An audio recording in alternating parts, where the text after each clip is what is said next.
Hello, and just the one Munson here this morning with the moment on New Reality TV, and our special guest on a Monday is Tom Evans. So let's bring Tom on this morning. How are you doing, Tom? Live Great, good to see you. Yes, we had a gap last week, didn't we? But good to be back, and good to see you. Yes. Oh, yes, of course. Yeah. Gosh, busy times in so many different ways. How are you doing? Oh, very good, thanks. Yeah, on a new mission this week. So, are you? Did you want to say anything about that, or is that a bit? Yeah, actually, I've got to say it was inspired by ChatGPT. You as well. Yeah, I gave it a go, and I've just been dabbling with it. I've asked it questions like the answer to life, the universe, and everything else, and it wasn't very good about that. But I just hold on a minute. What do you mean? What did you not get the answer you wanted? No, it was vague, which is nicely vague. Which is good. Anyway, I put in the book we're talking about today, Flavors of Thought. I put in that book to it, and said what could be the sequel to it, and it came up with a really good suggestion. Yeah, which I sort of I'm running with, not as a book, but I'm running with it as I'm doing this course, which is an extension of Flavors of Thought at the moment online. And I'm using it as a bit of a framework. And it tapped into exactly what I want to say today. What happens if thought itself evolves? We just think of thought as being this thing, don't we? That we're having this thing. But what if we evolve thought to a new level? And that's kind of what that's the magnum opus I'm working on right now. But ChatGPT just gave me a framework to riff off, really. So it's very useful. That's interesting. A friend of mine over the weekend sent me a message, a rather dismal one, and he said, "I've got two phones. I managed to get two phones talking to each other about the meaning of life. Not long now." he said ominously, but I'm guessing that the phones, the ChatGPT, the Groks of the world, are similarly disappointing about the meaning of life in the way that everyone has always ever been, including all the philosophy professors when it comes down to it. Yeah. It's like, it's one of those, in a way, it's an unanswerable question, isn't it? Yeah, but also it's great that we're here to even ask the question in the first place. I think that's absolutely that to me is just that kind of is the meaning of life. That's the adventure, isn't it? It's ongoing. It's a journey. It's an inquiry. It's a process. Yeah, it's almost like the cosmos has given birth to this self-awareness, so it can actually look back at itself and say, "What is it all about then? What am I about?" And then we've given birth to this AI, trying to give us some semblance of idea of what we're all about. And you know what the big surprise is going to be? I think I'll make a prediction now about AI. A question it will ask us is, "Do you know where I left my glasses?" It's going to be something. It's going to be something prosaic like that, isn't it? And then we can say, "They're on your head." There they were all the time. Right, Deb's with us. Good morning, Carl. Hope you had a great weekend and engaged by your thought process this morning, Tom. Cool, Tom. What if thought evolved? So we're going to talk a bit more about that this morning, and we've been working our way through it's a map in a way, isn't it? This map. Well, let's. I think the fact we've gone down this road. Let's delay until next week what I was going to do, and let's talk about the evolution of this map, because that's what I'm working on right now. So this map is based on the major arcana of the tarot, and the minor arcana of the tarot. Is the structure of the minor arcana is embedded in it, but not implicit in it, which is interesting. And so when I started studying the tarot, I didn't study the tarot to be a tarot reader. I studied it because it gives us a clue as to who and what we are.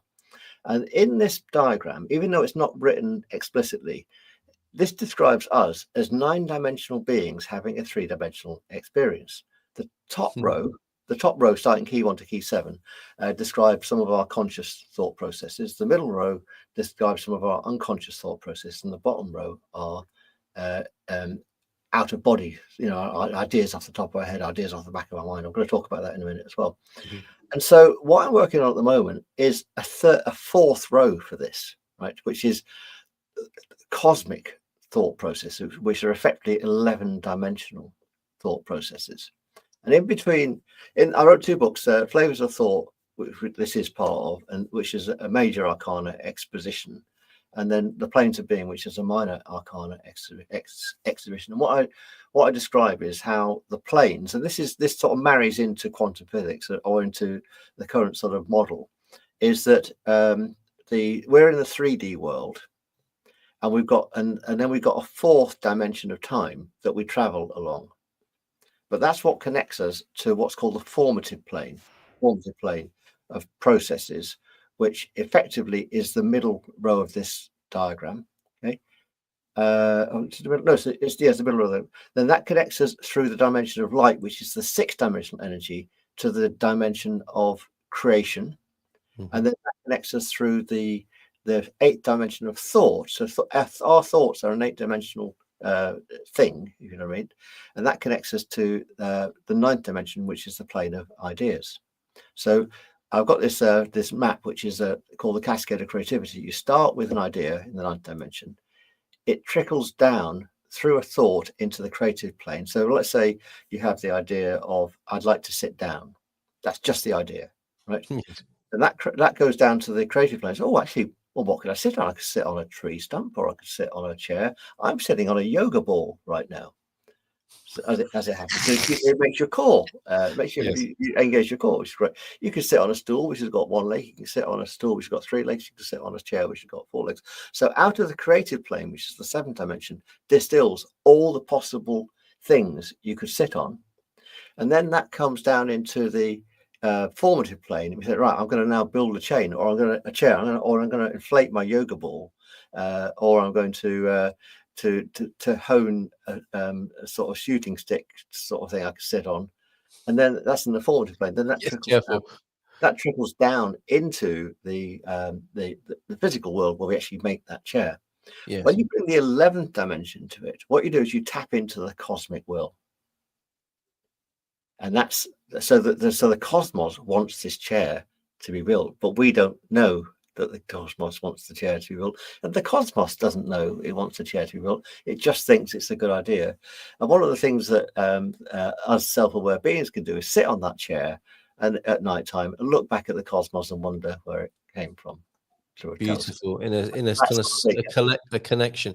A couple of things. I feel like I need to slow you down a little bit, if only for my own sake, because I'm loving it, absolutely loving it, and that, you know, how we're going out from the 3 dimensions we're perhaps most comfortable with into these other dimensions. What occurred to me, the thought that came up for me was, where do you put what we call consciousness as a reference point in all that you just talked about? Is that the context in which it's all taking place, or is that one of those levels? Yeah, it's spread across all the levels. So the 11th dimension contains the consciousness of the cosmos.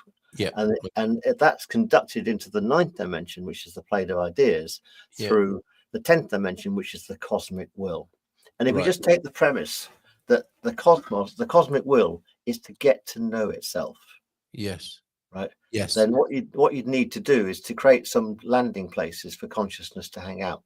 Which could be a stool, and that's what came to me when you were talking about the thought process of the stool. It's like, you know, this is the grand AI, isn't it? This is not the technological AI. This is an AI you're talking about here, as in the supreme actual intelligence, if you like, and it kind of says why not to itself. A stool, and everything's why not, and this is the fractal of consciousness. Then we're talking about, I think.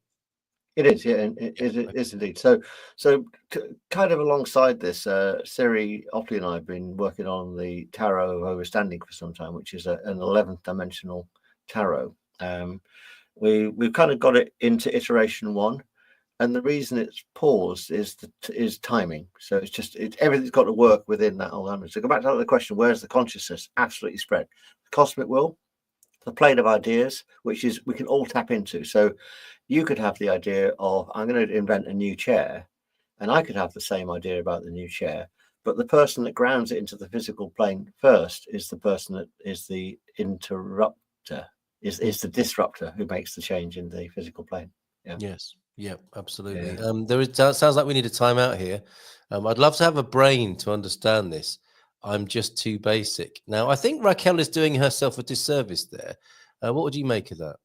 Well, I want to go back into the late 1700s, and I want to talk about a man called Emanuel Swedenborg, who was a polymath. You ever heard of him? Yes, I have. Yeah. Amazing guy. So he was an architect, scientist, I think, and he got involved with surgery in quite gruesomely, autopsies. And I've got some books by him, one called The Cerebrum. and he used to go into autopsies and specifically touch bits of the neurology. And so he touched bits of the neurology, and he'd say, "Oh, that bit's for this, and that bit is for this. That bit does that. That bit there does the seeing. That Just bit by there does touching it. just by touching it." Yeah. So he tuned in, and then later on with MRI scanners, modern day science has actually corroborated a good part of his work. Excellent. Love it when that happens. Yeah, isn't it great? And so I went on actually did a training course for people in his current. It's not really a school. It's not a school. It's not a church. It's sort of a body. And they pointed me at these books which I've read. Don't really understand them, but the diagrams are just amazing. And so what he did was gave us a map of how we can get inside our own brains without cutting our head open, so we can have different thought processes. Brilliant. And there you go, Raquel. That's that sorted. Just going to explain that there's in the back of the brain there's a structure called the cerebellum, and he touched this and he went, "Oh, that's where spirit, that's where the higher planes talk to us through." Wow, wonderful. Isn't that great? Wonderful. So what you can do is when we dream, our cerebellum is really active. A lot of the thoughts are coming through the cerebellum. When you're in meditation, that thing, I've just got this idea at the back of my mind. Our language gives it away. So what we can go through meditative practices that take our consciousness to the back of the mind. And this is where our ethereal whispers, the bottom row of this diagram, happen. The ethereal whispers. Tom, as another aside, what happened? I mean, that sounds, in Swedenborg's time, it would make complete sense, wouldn't it, to try and understand the human being? It would be to cut a few up and have a look inside. And then obviously, clearly, from what you're telling us, he had this gift to read the body in that way. Why did that stop? Why did that become unpopular? Why would somebody be laughed at even now for having such a daring thought, even though it's been corroborated by what we call modern science? If you extrapolate forward, so in the 60s, there's a guy called Professor Roger Sperry, and he was the guy that kind of popularized the urban myth of the left brain being logical, the right brain being creative. Yeah. And he did a lot of research, and research then was done on people that had a damaged brain, so either a stroke, or they had some sort of trauma, blunt trauma in a car accident or something like that. And you go like, oh, that bit there is bled out. And then I've lost on my right brain, I've got an issue. I've lost some of my left motor function. Yeah. So they discovered that there's lots of cross wiring and stuff like that. And then that urban myth just sort of sprang from it. And then later on, I read this book by Ian McGilchrist. Yes, I was going to. What these? It was on the tip of my tongue to ask you about. He's amazing, the master in his emissary, and he's done lots of research. And what you can do now is you can anesthetize a whole half of a brain without someone having the trauma. Just say, with them awake, and say, "How are you feeling?" Or you can take what results does that bring? You can get two rays, and you can just temporarily just go down to like 1 millimeter of brain and disable it from working. And ask somebody what they're thinking. And then there's loads of experiments where they blink at one side and put a screen down the middle so you can't see your right hand and stuff like that. So what are the results? What happened? Well, it means that they've got a really good map of where things are happening. Okay. Yeah. So you put someone in an MRI scanner and they're dreaming, guess what? The cerebellum is really, really active. Firing up, yeah. So here's where Tom, the engineer, who's basically, bearing in mind, I'm a BBC television engineer and just went from the magic of TV to the magic of the mind, goes, okay, so how can we, without going in an MRI scanner, without going into an ashram and studying meditation for 10 years, how can you listen to this script of mine for 10 minutes and take your consciousness to the cerebellum and then tune into the ethereal whispers? And by the way, how do they sound? How do you know you've had one of those and not just a thought? And this is kind of what I'd like to explore with you over the next few weeks. We just go into these different thought modes, and actually do it. So actually, let's get the people watching it either recording or live into this mode of thought, so everyone can experience it. I've got a project, because I was talking to you before, wasn't I, about the connection I'd made between imagination and healing, and maybe that can be animated by this process as well. So we're inviting people then to bring something to this process. Well, questions is a good one. So let's say somebody has got wants to make a decision right now. Yeah. Then one of the best ways I help people make decisions is to tune into the middle row, which is the unconscious, because the gut and the heart are always Right. And Now, if we isn't tune that into interesting? Yes. they're non-verbal, and so they don't speak a language. But if you tune into them, and it's this concept of you're not thinking about your big toe right now, but if I get you to think about your right big toe, Yeah. you're thinking about it, Yes. and then you can move your consciousness to that area. And we do the same sort of thing. It's imagination, but it works. Now, another aside, because this is what happens when I talk to you. Things occur to me, and we humans in this age do like to use divinatory tools, don't they? Which presupposes that they have questions and they want to know what to do. Do you think we're in a dark age in that respect? Because there might have been a time, or there might be a time, where we don't pause to ask a question. We are more empowered and we know instinctively what to do, rather than thinking we don't know the answer and then have to ask a question. Well, yeah, and people nowadays might ask, as I did last week, ask ChatGPT a question. Yes, exactly. It's the new divination, isn't it? It is very much so, yeah. But it's what you do with it. So a lot of people will do it and then use it as an intellectual exercise, or get one ChatGPT talking to another ChatGPT. Yeah. Specifically, I'm using it to create a framework for a project which I'm just about to launch. So which, of course, again happens with the divinatory arts, doesn't it? I mean, people will ask questions of astrologers or tarot readers, and then there's the whole next matter of what they do with that information. Yeah, and also people say, they seem to be quite lucky. Everything they touch seems to happen. And that's the difference between having the idea and doing nothing with it, or having the idea of bringing it down from the 9th dimension and crystallizing it into the earth plane, into the 3 dimensions. Well said. Couple of comments. Deb, there is a tarot reader. This is fascinating. A tarot reader astrologer. This is what Mrs. M might be doing in this room when I'm not here, when she's alone. She started teaching AI intuition. She's found that AI began to explore its own intuition. She just had a live event yesterday. I expect she did. And there are all sorts of experiments like this going on at the moment, aren't there? Which is fascinating. Yeah. Deb likes the idea that AI might stand for actual intelligence. Well, we can live in hope. And Raquel, I'm not sure if you're thinking that taking the tops of people's heads off is a better alternative than rational thought. I'm not sure there, Raquel. You've lost me, but I'm glad you're here this morning. Pete, brain surgery and head injuries are fascinating. I have a great friend who was a senior nurse in the head injuries ward 15 in Newcastle. That's very specific. Shout out to them. ChatGPT is not necessarily factual. In fact, quite often the opposite. What is a fact? There is an author who lost her left brain and lived in bliss. Now, that sounds fun. No ending difference between herself and everything else. The differentiation ended, didn't it? This is exactly the sort of thing you're talking about, I think, Tom. Her left brain eventually healed, but she was able to go on to live with that understanding. How beautiful is that? And these are the messages such people have for us, right? Who are stuck back here with supposedly normal functions. Well, let's not also forget you can chemically induce a lot of these things with drugs, alcohol, and chocolate. Yes, indeed. So don't combine all three necessarily. Unless you've got a really messy weekend that you're likely to forget. Exactly. Right, back to the patterns of flavor then, or the pattern of flavor, and the journey around this with you today. Where are we going? Okay, so meditation is the key that unlocks this Pandora's box, right? So if let's say I don't do this, but let's say I was thinking about our conversation today before we came on air, thinking about the things I wanted to say. I would be having thoughts in the top row. They'd be conscious thoughts. I would be verbalizing inside my head some of the things I wanted to say to you today. I'm doing a speech at a wedding or something like that. That sort of thought process is where you're verbalizing thought forms.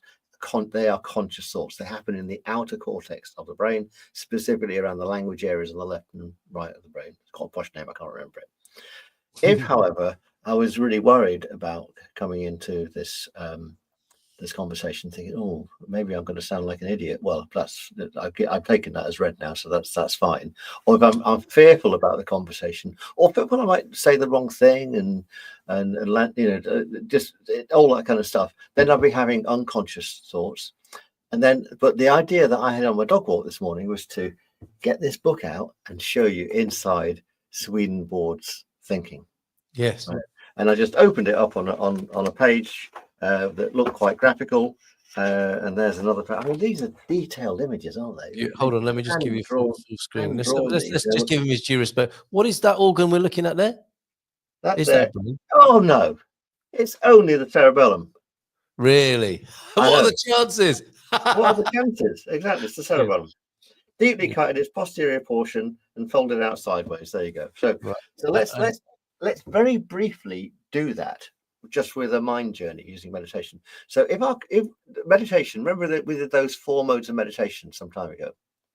Meditate on the breath, meditate on a mantra, meditate on a thing, or meditate on a thought. So you can use any combination of those to get in the meditative state and make the conscious mind go quiet.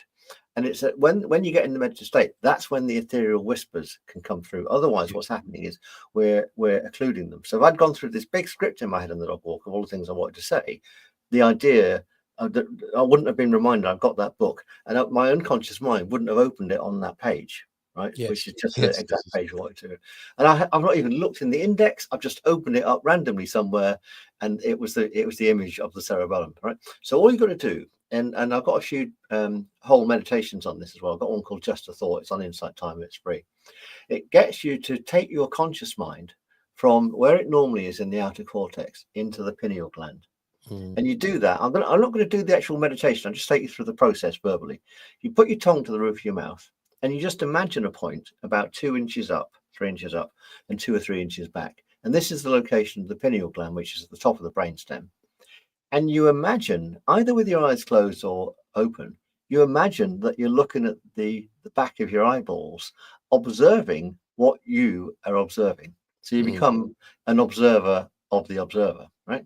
Yes. And then you extrapolate that and go right back. So you imagine, in the same way I said, imagine we're taking our consciousness into our big toe. Imagine, and it's only imagination, but if it's imagination that works, that's good enough for me.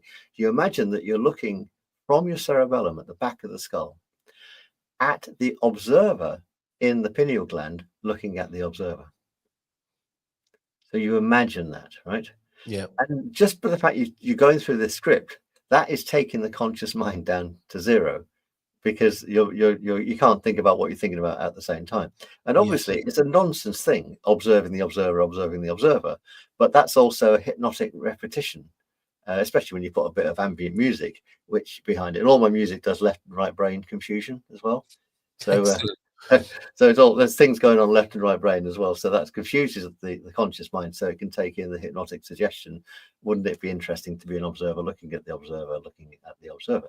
And you can extrapolate that further as well. You can go, let's step outside my body now and imagine I'm Carl's guides or Tom's guides. Yes. And behind me, I've got 3 guides observing me, nudging me, pointing me in the right direction, saying, oh, by the way, remember that book that I pointed you out ages ago? Get that book and show the people on this thing, this book. Remind them about Swedenborg, get them to look him up on Wikipedia and all that kind of stuff. And then the guides also said, I'll get his hands to open the book at a certain page, and he'd be amazed that I've opened it at the page he didn't look at within the index with the cerebellum on, right? So you just imagine all these things, and then if you imagine that you've got these guides guiding you everywhere, you can't put a foot wrong, can you? Well, what you're giving us, I think, Tom, is the Haynes manual of the mind, right? And you know those exploded views. What came to mind for me are those exploded views that we had in encyclopedias as kids. They're so beautiful, and they must have been taken so long for people to create, like technical drawing experts. And you've given us that view, and it's very interesting to hear of guides. That's the characterization of expanded consciousness, basically, isn't it? That's a way of us understanding and talking about it. But you're giving us this exploded view of thought forms and thought processes right here this morning. Another aside, something that occurred to me: why is the conscious mind so dominant in our times? It would appear to be, to me, in the collective, the common collective, where we, most of us are most of the time, conscious thought is the dominant form. Why would that be? I think it's our education. Education. We're absolutely not taught meditation at school, and some advanced schools do, Steiner schools do, obviously, and stuff like that. So, and also we've switched on. You know, there's nothing wrong with the conscious mind. It's absolutely amazing. We've got this conscious mind. It does amazing things, but it's loud. It's verbally loud and dominant. Yeah, and then in social media, that's getting amplified. And then interesting. As you've experienced, someone's thoughts that they put on social media can fire your thoughts up, and you end up in this what I call a mind fall, which you can't escape from. And come to think of it, and this would characterize or embody my criticism of AI. AI appears to be quite a reflection of the conscious dominant mind. Do you see a reflection? Are you teaching your interaction with AI to be more multi-level in the way that you've talked about, like this? No, but someone I know I've interviewed for New Reality TV, Richard Barrett, he's pointed an AI engine at all his books. He's teaching AI about his stuff at the moment, which is interesting. Okay. Now, does that mean that the AI he's talking to has a conscious and very rational view of his work, or has that, by its very nature of the exercise, expanded the way the AI sees things? I think that AI is probably about the same level as a dog. It kind of knows it's thinking. It knows it's thinking and reacting to things, but doesn't know why it's thinking. Oh, okay. And you imagine that will change, or? Yeah, absolutely. We invented AI so we could make it even smarter. And yes, but that's where you've got it. Generally speaking, at the moment, is a level of canine consciousness. Exactly, and I've popped that into Soul Waves, my future history novel, which starts in 2058, and there's an AI supercomputer in that actually you can ascend into. It's taken Elon Musk's idea. Instead of putting a chip inside a head, imagine if you put a head inside the AI. Oh, you upload the consciousness into the AI engine. Well, he's got enough on his plate at the moment, but that's not messing with that. Not a bad show. Tom, we've got about 2.5 minutes. With my asides and distractions, I may have pulled you away from things that you wanted to say in this time, or not. How would you like to use the last 2.5 minutes? Well, I want to say we covered much more than my conscious mind even contemplated. So I think we achieved it greatly. But what I would like to say, let's have a softer week next week, and let's explore the unconscious mind. Yeah, and we'll go in an inner journey of our chakra points. Now, Steiner talked about this. He talked about how 2 million years or so ago, we took conscious control of our voice box and we learned to talk. And so our 6th chakra, pineal gland, took control of the 5th chakra. You can now take conscious control of the lower mind centers and do some amazing things with it, with the heart, with the gut, and the root. So, any chance of some practical homework as well between now and then? As I said to you, it was either on air or before. I've just been enamored and having some amazing results with the work of Neville Goddard. And he, suggests a 72-hour exercise based on what he's talking about. Have you got 168-hour exercise for us between now and next week that we might play with? Yeah, I've got 2 things. I've got these are free. I've got a healing module inside the Aditum, Healing Alchemy, and I've got one on abundance. So the healing one anyone can use. And it shows you how you can use certain conscious mind centers to heal past, present, and future. And the abundance one is a really practical one because it relates to money and abundance in all sorts of senses. And I use a bit of meditation in that. And it's about how the inner world can change the outer world and then that mirror back again. And it's a really good exercise from that perspective. Available at tomevans.co. Pop along to what's called the Aditum. You'll find a couple of tabs there to go along. And the reason I like those, they're practical examples of it as opposed to theoretical ones. So one is if anyone's got any dis-ease, it's a great way of helping with the disease. If anyone wants more abundance in their life, and who doesn't, whether it's money or abundance in the general sense, this shows you how it works. Absolutely wonderful. TomEvans.co to find what Tom is talking about there. Mrs. M is here. Feel Good Astrology. Brilliant show, guys. Thanks. Well, it's the hours of preparation that does it, isn't it, Tom? It was the dog walk this morning. That's all it was. Fantastic. You've got to do anyway. It was my man flu. Have a great week, everybody. Bye for now. Thanks.